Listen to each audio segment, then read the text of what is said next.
দণ্ডক বনে অনেক মুনির আশ্রম ছিল। সেই সকল আশ্রমের মধ্যে এক রাত্রি থাকিয়া রাম সেখান হইতে আরো গভীর বনে প্রবেশ করিলেন। বনবাসে আসিয়া অবধি এতদিনে তাহারা কোনো রাক্ষস দেখিতে পান নাই। এইবার বেশ জমকালো রকমের একটা রাক্ষস তাহাদের সামনে পড়িল। বনের ভিতর সে দাঁড়াইয়া আছে যেন একটা পাহাড়। রাক্ষস কহিল, আমার নাম বিরাদ। ব্রহ্মা বলিয়াছেন যে অস্ত্র দিয়া কেহই আমাকে মারিতে পারিবে না। তোরা শীঘ্র পালা। এ কথা শুনিয়া রাম বিরাধের গায়ে 7 বাণ মারিলেন। তখন সে শূল হাতে বিকট শব্দে হাঁ করিয়া রাম লক্ষ্মণকে খাইতে আসিল। এমন সময়ে রামের 2 বাণে তার শূলটা কাটা গেল। তারপরে 2 জন খড়গ লইয়া যেই তাহাকে আক্রমণ করিয়াছেন, অমনি সে 2 হাতে 2 জনকে কাঁধে ফেলিয়া দে ছুট। তখন সীতা ভয়ানক কাঁদিতে কাঁদিতে কহিলেন, ওগো রাক্ষস, তুমি ইহাদিগকে ছাড়িয়া আমাকে খাও। রাক্ষসের কাহাকেও খাইবার দরকার হইল না, কারণ রাম লক্ষ্মণ তখনই তাহার 2 হাত ভাঙিয়া দিলেন। তখন রাক্ষস বলিতে লাগিল, বুঝিয়াছি আপনারা রাম লক্ষ্মণ। আমি তম্বুরু নামে গন্ধর্ব ছিলাম, কুবেরের শাপে রাক্ষস হইয়াছি। কুবের আমাকে শাপ দিবার সময় বলিয়াছিলেন, দশরথের পুত্র রাম যুদ্ধ করিয়া আমাকে মারিলে আমি আবার গন্ধর্ব হইয়া স্বর্গে যাইব। এখান হইতে 1.5 যোজন দূরে শরভঙ্গ মুনি থাকেন, সেখানে গেলে আপনাদের ভালো হইবে। তারপর 3 জনে শরভঙ্গ মুনির আশ্রমে গেলেন। রামকে দেখিতে শরভঙ্গের বড়ই ইচ্ছা। ইন্দ্র তাহাকে ব্রহ্মলোকে লইয়া যাইতে আসেন, কিন্তু রামকে না দেখিয়া তিনি সেখানে যাইতে চাহেন নাই। রাম যে আসিবেন তাহা তিনি আগেই জানিতেন, আর শুধু তাহাকে দেখিবার জন্যই অপেক্ষা করিতেছিলেন। রামকে দেখা যখন হইয়া গেল, তখন আর এই পৃথিবীতে তাহার প্রয়োজন রহিল না। সুতরাং তিনি তখন রামের সম্মুখে নিজ হাতে আগুন জ্বালিয়া তাহার ভিতরে গিয়া বসিলেন। তারপর দেখিতে দেখিতে তাহার সেই পুরাতন রোগা পাকা চুল, দাড়িওয়ালা শরীর পুড়িয়া গিয়া তাহার বদলে অতি সুন্দর আর উজ্জ্বল একটি বালকের মতো চেহারা হইল।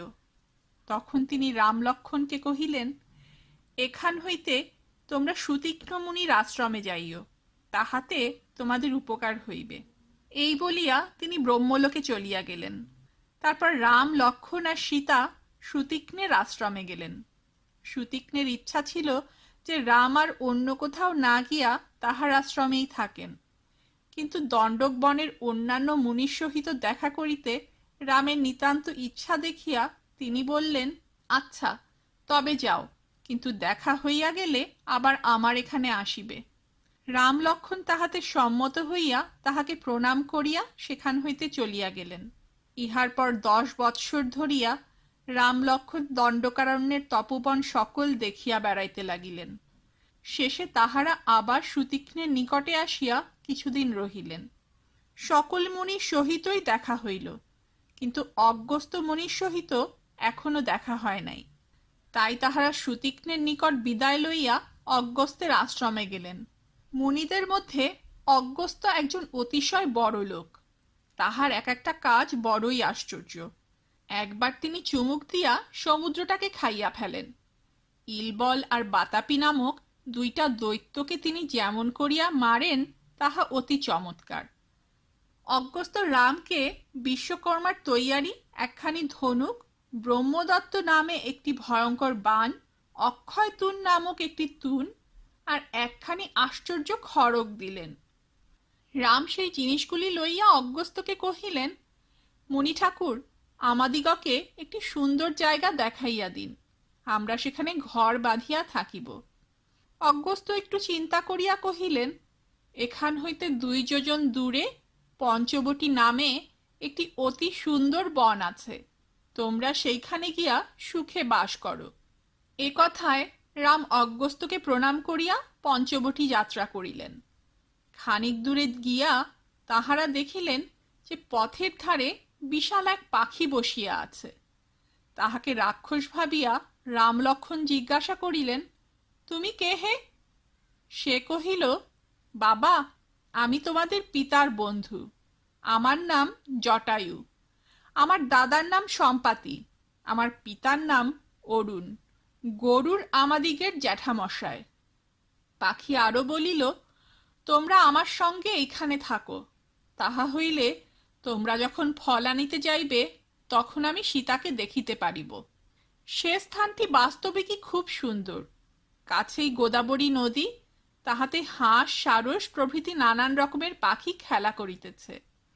দুই ধারে সুন্দর পাহাড়গুলি ফুলে ফলে বোঝাই হইয়া আছে। নদীতে হরিণ জল খাইতে আসে, আর বনের ভিতর ময়ূর ডাকে। ঘর বাঁধিয়া থাকিবার পক্ষে স্থানটি চমৎকার। এই সুন্দর স্থানে লক্ষণ একটি সুন্দর ঘর বাঁধিলেন। সেই ঘরটিতে তিনজনের বেশ সুখেই সময় কাটিতেছিল। কিন্তু সুখ কি চিরদিন থাকে?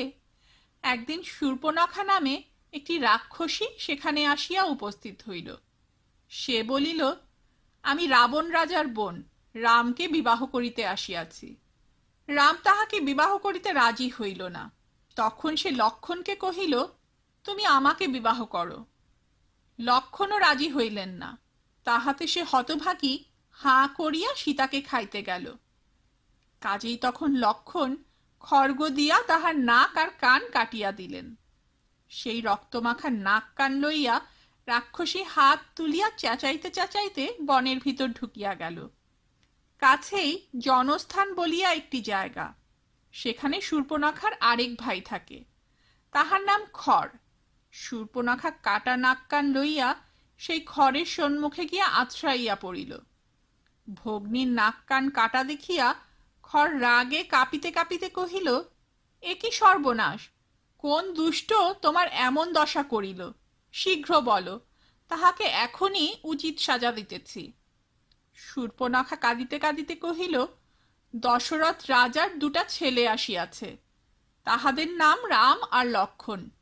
তাহারাই আমার এই দশা করিয়াছে। এই কথা শুনিয়া খড় তখনই 14টা রাক্ষসকে হুকুম দিল, তোমরা এখনই সেই 3টা মানুষকে মারিয়া নিয়ে আইসো। সেই হুকুম পাওয়া মাত্রই 14টা রাক্ষস অস্ত্রশস্ত্র লইয়া ছুটিল। শূর্পণখা তাহাদের সঙ্গে গিয়া রাম লক্ষণকে দেখাইয়া দিল। এদিকে রামও সীতাকে লক্ষণের নিকট রাখিয়া যুদ্ধের জন্য প্রস্তুত। 14টা রাক্ষস বিষম রাগে তাহার উপর 14টা শূল ছুড়িয়া মারিল। রাম 14 বাণে সেই 14টা শূলকে কাটিয়া নারাজ অস্ত্রে একেবারে রাক্ষসদিগের বুক ফুটা করিয়া দিলেন। তাহা দেখিয়া শূর্পণখাও তাড়াতাড়ি ছুটিয়া পলাইল। শূর্পণখাকে আবার ছুটিয়া আসিতে দেখিয়া খড় বলিল, আবার কি হইয়াছে? তোমার সঙ্গে যাহারা গিয়াছিল তাহারা কি সেই মানুষ 3টাকে মারিতে পারে নাই? শূর্পণখা কহিল, না, রামই তাহাদিগকে মারিয়া ফেলিয়াছে, তুমি নিজে চলো। তখন খড় নিজেই তাহার ভাই দূষণকে লইয়া রথে চড়িয়া যুদ্ধ করিতে চলিল। 14,000 রাক্ষস গর্জন করিতে করিতে তাহাদের সঙ্গে চলিল। এদিকে রামও সীতাকে লক্ষণের সঙ্গে পর্বতের গুহায় লুকাইয়া রাখিয়া যুদ্ধের জন্য প্রস্তুত আছেন। রাক্ষসেরা গর্জন করিতে করিতে আসিয়া রামের উপর প্রাণপণে অস্ত্র ছুড়িতে লাগিল। কিন্তু রাম এমনই ভয়ঙ্কর যুদ্ধ করিলেন যে তাহার সম্মুখে তাহারা কিছুতেই টিকিতে পারিল না। একলা রাম যুদ্ধ করিয়া 14,000 রাক্ষসকে মারিলেন। অবশিষ্ট রহিল কেবল খড় আর তাহার পুত্র ত্রিশিরা।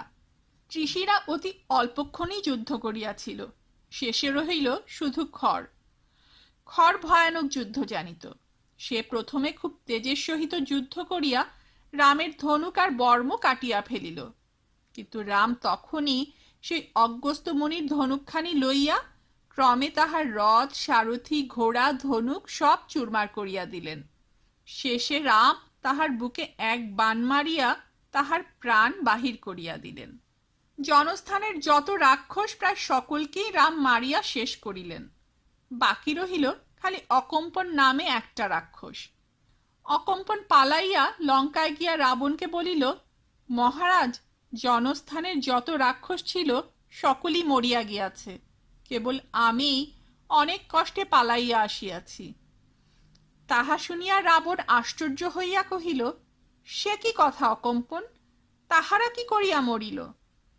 অকম্পন কহিল, মহারাজ, অযোধ্যার রাজা দশরথের পুত্র রাম তাহাদিগকে মারিয়াছে। সে একাই জনস্থান নষ্ট করিয়াছে। তাহার সঙ্গে আবার তাহার এক ভাই আছে, সেটার নাম লক্ষণ। এ কথা শুনিয়া রাবণের রাগের আর সীমা রহিল না। সে তখনই রাম লক্ষণকে মারিবার জন্য জনস্থানে যাইতে চাহিল, কিন্তু অকম্পন তাহাতে বাধা দিয়া কহিল, রামকে কি যেমন তেমন বীর ভাবিয়াছেন? আপনার সমস্ত রাক্ষস লইয়া গেলেও তাহার সঙ্গে যুদ্ধ করিয়া পারিবেন না। তবে তাহাকে মারিবার একটা উপায় আছে। রাম তাহার স্ত্রী সীতাকে আনিয়াছে। সীতা এতই সুন্দর যে তাহার মতো আর কেহ নাই। আপনি যদি রামকে ফাঁকি দিয়া এই সীতাকে ধরিয়া আনিতে পারেন, তবে সেই দুঃখে রাম আপনিই মরিয়া যাইবে। তাহা শুনিয়া রাবণ বলিল, আমি আজই যাইতেছি। এই বলিয়া সে তাহার গাধায় টানা ঝকঝকে রথখানিতে চড়িয়া সেই তারকার পুত্র মারিচের নিকটে গিয়া উপস্থিত হইল। মারিচ তাহাকে দেখিয়া কহিল, মহারাজ, এমন তাড়াতাড়ি করিয়া একলাটি আসিয়া উপস্থিত হইয়াছেন, ব্যাপারখানা কি? রাবণ কহিল, দশরথের ছেলে রাম জনস্থানের রাক্ষসদিগকে মারিয়া ফেলিয়াছে, তাই আমি তাহার স্ত্রী সীতাকে ধরিয়া আনিতে যাইতেছি। মারিচ কহিল, মহারাজ, এরূপ বুদ্ধি আপনাকে কে দিয়াছে? আপনি এই বেলা লঙ্কায় ফিরিয়া যান। রামের হাতে পড়িলে আপনার আর রক্ষা থাকিবে না। তাহা শুনিয়া রাবণ লঙ্কায় ফিরিয়া আসিল। আসিয়াই দেখিল সন্মুখে শূর্পণখা, তাহার নাক কান কাটা। জনস্থানের রাক্ষসেরা মারা গেলে পর হতভাগী চেঁচাইতে চেঁচাইতে লঙ্কায় চলিয়া আসিয়াছে। শূর্পণখার কথা শুনিয়া রাবণ আবার মারিচের কাছে ফিরিয়া গেল। সে বলিল, মারিচ, আমার এ কাজটি করিয়া না দিলেই নয়। তুমি রামের আশ্রমে গিয়া সোনার হরিণ সাজিয়া সীতার সম্মুখে নাচিয়া বেড়াইবে। সোনার হরিণ, তাহার গায়ে রূপার চক্র, এমনি সাজ ধরিয়া তুমি সীতার সামনে গিয়া খেলা করিতে থাকো। এমন হরিণটি দেখিলেই সীতা ভুলিয়া যাইবে, আর তোমাকে ধরিবার জন্য রামকে না পাঠাইয়া থাকিতেই পারিবে না। রাম তোমার পিছনে পিছনে অনেক দূর আসিলে পর তুমি রামের মতন গলায় চেঁচাইবে, হায় সীতা, হায় লক্ষণ। সে শব্দ শুনিলে লক্ষণ কি আর ঘরে বসিয়া থাকিতে পারিবে? তাহাকে আশ্রম ছাড়িয়া রামের কাছে আসিতেই হইবে। তখন আর সীতাকে কে রাখে? মারিচ, এ কাজটি করিয়া দিলে আমার অর্ধেক রাজ্য তোমার, আর যদি না করো তবে এখনই তোমার মরণ। কাজেই তখন আর বেচারা কি করে? রাবণের সঙ্গে সেই রথে চড়িয়া তাহাকে আসিতে হইল। সীতা তখন সাজি হাতে করিয়া ফুল তুলিতেছিলেন। এমন সময়ে সেই দুষ্ট রাক্ষস সোনার হরিণ সাজিয়া তাহার সামনে আসিয়া খেলা করিতে লাগিল। তাহা দেখিয়া সীতা রাম লক্ষণকে ডাকিলেন। সোনার হরিণ দেখিয়াই লক্ষণ বলিলেন, দাদা, হরিণ কি কখনো সোনার হয়? এটা নিশ্চয়ই সেই তারকার ছেলে মারিচের ফাঁকি। ওই দুষ্ট অনেক সময় হরিণের সাজ ধরিয়া মুনিদিগকে মারিতে আসে। কিন্তু সীতা সেই হরিণ দেখিয়া এতই ভুলিয়া গেলেন যে লক্ষণের কথা তাহার কানেই গেল না। তিনি রামকে কহিলেন, কি সুন্দর হরিণ, ওটা আমাকে ধরিয়া দিতেই হইবে। লক্ষণকে সাবধানে পাহারা দিতে বলিয়া রাম হরিণ ধরিতে চলিলেন। দুষ্ট রাক্ষস কতই ছল জানে, এক একবার কাছে আসে, আবার বনের ভিতর লুকায়, আবার খানিক দূরে গিয়া গাছের আড়াল হইতে উকি মারে। এইরূপ করিয়া সে তাহাকে অনেক দূর লইয়া গেল। রাম যতক্ষণ মনে করিয়াছিলেন যে তাহাকে ধরিতে পারিবেন, ততক্ষণ ক্রমাগত তাহার পিছু পিছু ছুটিয়াছিলেন। যখন দেখিলেন যে আশ্রম হইতে অনেক দূর চলিয়া আসিয়াছেন, তবুও তাহাকে ধরিতে পারিতেছেন না, তখন তিনি একটা তীর ছুঁড়িয়া মারিলেন। সেই তীরের ঘায়ে রাক্ষসের হরিণ সাজ খুঁচিয়া গেল। এখন তাহার প্রাণ যায় যায়। মরিবার সময় সে বিকট রাক্ষস হইয়া ঠিক রামেরই মতন স্বরে হায় সীতা, হায় লক্ষণ বলিয়া চিৎকার করিতে লাগিল। তাহা শুনিয়া রাম বুঝিতে পারিলেন যে সর্বনাশ হইয়াছে। এ শব্দ সীতার কানে গেলে কি আর রক্ষা থাকিবে? এইরূপ চিন্তা করিতে করিতে তিনি ব্যস্ত হইয়া আশ্রমের দিকে ফিরিলেন। এদিকে সীতা আশ্রম হইতে সেই দুষ্ট রাক্ষসের কান্না শুনিতে পাইয়া রামের জন্য অস্থির হইয়া উঠিলেন। তিনি লক্ষ্মণকে কহিলেন, হায় হায়, না জানি কি সর্বনাশ হইল। লক্ষ্মণ, শীঘ্র যাও, নিশ্চয়ই তিনি রাক্ষসের হাতে পড়িয়াছেন। কিন্তু লক্ষ্মণকে রাম সীতার নিকট থাকিতে বলিয়া গিয়াছেন, কাজেই তিনি সীতাকে ছাড়িয়া যাইতে চাহিলেন না। তখন সীতা লক্ষ্মণকে এই বলিয়া গালি দিতে লাগিলেন, বুঝিয়াছি, তাহাকে রাক্ষসে মারিয়া ফেলে ইহাই তুমি চাও, এমন ভাই তুমি? তাহা শুনিয়া লক্ষ্মণ কহিলেন, দাদাকে মারিতে পারে ত্রিভুবনে এমন কেহ নাই, আপনার কোনো ভয় নাই। যে শব্দ শুনিয়াছেন উহা রাক্ষসের ফাঁকি। কিন্তু সীতা আরো রাগিয়া কহিলেন, তবে রে নিষ্ঠুর দুষ্ট লক্ষ্মণ, রামের বিপদ হইলে বুঝি তোর সুখ হয়? তোর মতো পাপী তো আর নাই। তোকে বুঝি ভরত পাঠাইয়াছে, নাকি তুই নিজেই দুষ্টবুদ্ধি আটিয়া রামের সঙ্গে আসিয়াছিস? এ কথা শুনিয়া লক্ষ্মণের মনে যে কি কষ্ট হইল তাহা কি বলিব।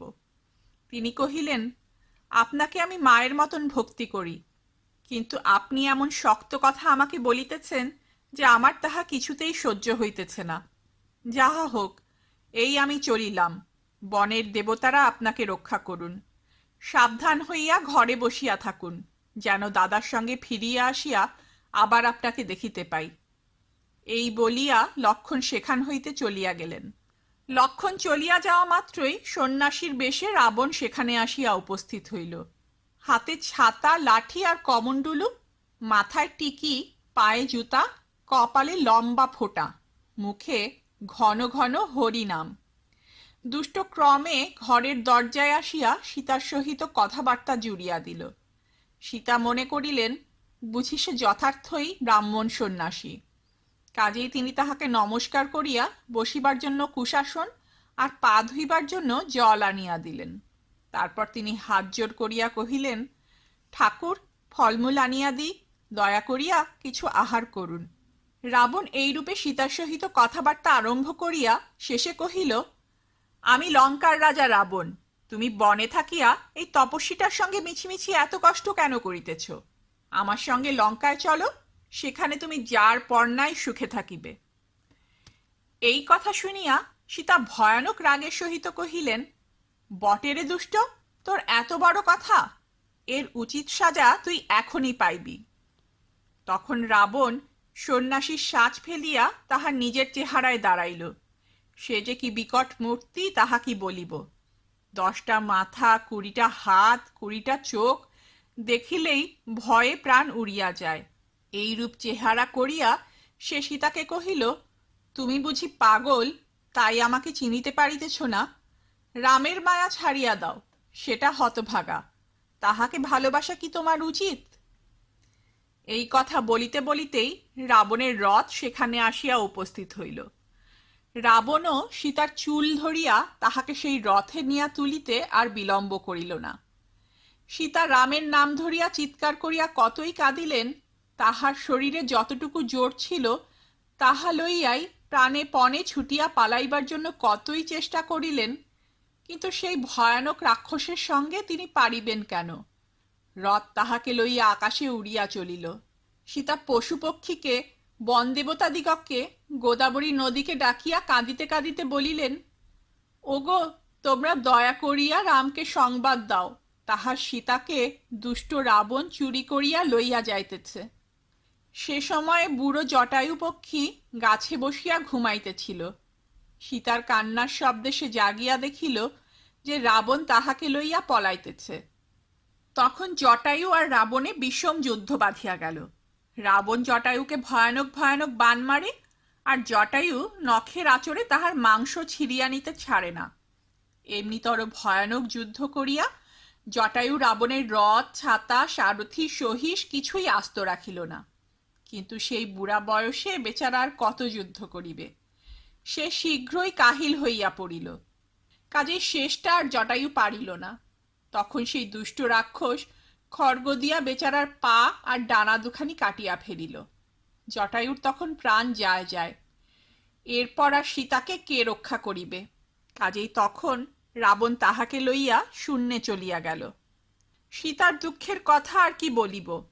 তাহার সেই কান্না কেহই শুনিতে পাইল না।